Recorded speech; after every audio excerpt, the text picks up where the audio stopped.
7h, 10h sur Radio Courtoisie, suivez la ligne droite. Bonjour Raphaël. Bonjour. Alors Raphaël, attendez, j'arrive. Il y a 2 semaines, vous évoquiez les élections à venir au Portugal. Quels en ont été les résultats finalement ?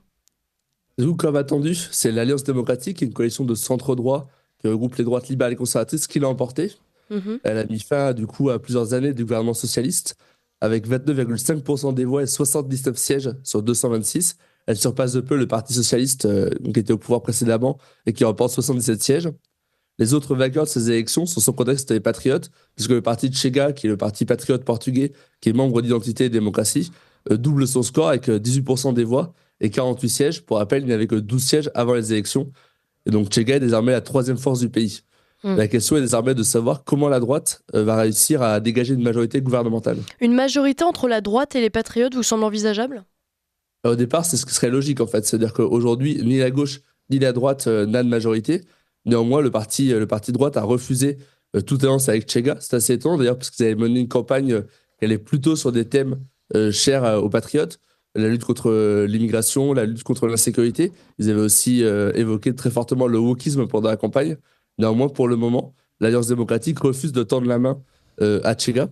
La gauche soutient en fait la droite dans cette volonté de créer un cordon sanitaire contre les patriotes, puisqu'elle a annoncé qu'elle ne votera pas de motion de censure en cas de gouvernement minoritaire de droite. C'est-à-dire qu'en fait, l'Alliance démocratique pourrait gouverner sans avoir à craindre que la gauche n'essaye de faire tomber le gouvernement. Mais néanmoins, évidemment, si jamais c'est le cas, elle sera obligée de faire des compromis en permanence avec la gauche pour pouvoir faire voter chacune des lois.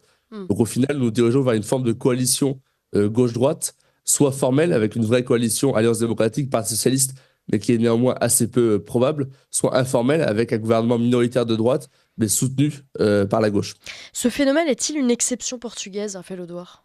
Mais en fait, non, ce qu'on voit, c'est qu'avec la montée de partis populistes, principalement de droite, mais on voit aussi des partis populistes de gauche dans certains pays, les grands partis de gauche et de droite, libéraux, pro-européens, pro-immigration, ont tendance à s'allier pour faire barrage à ces partis-là, même quand ces partis libéraux s'opposaient depuis des années. On l'a vu en Allemagne, où face à la montée de l'AfD, on voit un renforcement des liens entre la CDU de droite et le SPD de gauche. On l'a vu en Irlande face au Sinn Féin, on l'a vu aussi en Grèce au départ lorsque Syriza était en train de progresser.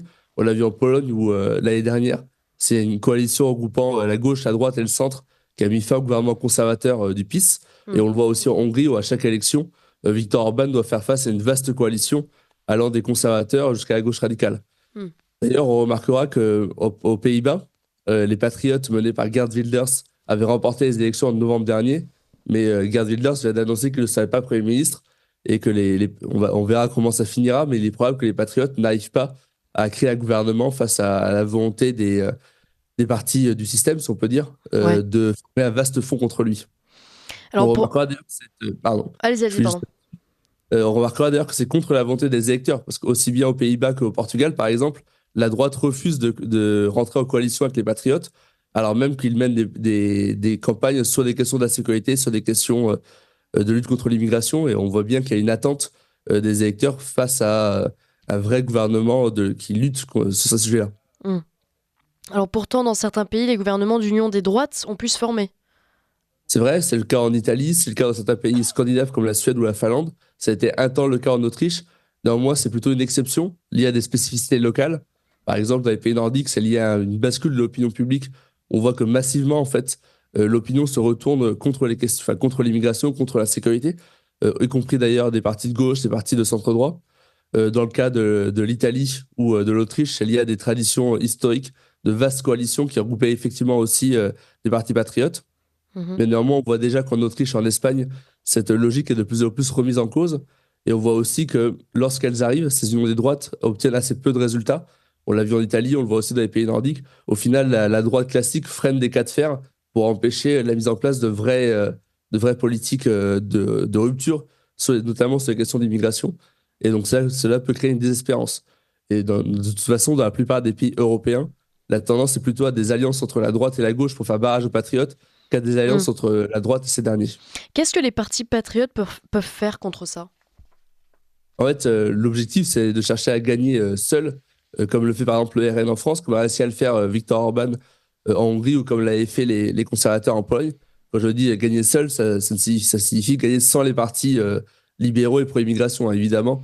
Ça n'empêche pas de faire des alliances, notamment avec d'autres partis patriotes, parfois même avec des partis patriotes de gauche. On l'avait vu en Grèce avec le gouvernement Syriza, on l'a vu aussi en Slovaquie en ce moment où le gouvernement en place est un rassemblement de patriotes de gauche et de droite. Donc du coup, l'idée, c'est d'assumer en fait un nouveau clivage entre patriotes et mondialistes qui vient remplacer le clivage gauche-droite et de permettre d'unifier le bloc populaire face à ces grandes coalitions de partis libéraux de gauche et de droite. Bien, merci beaucoup Raphaël Audouard. Je rappelle que vous êtes Merci à vous. directeur d'Identité et Démocratie. On vous retrouve la semaine prochaine, même jour, même heure.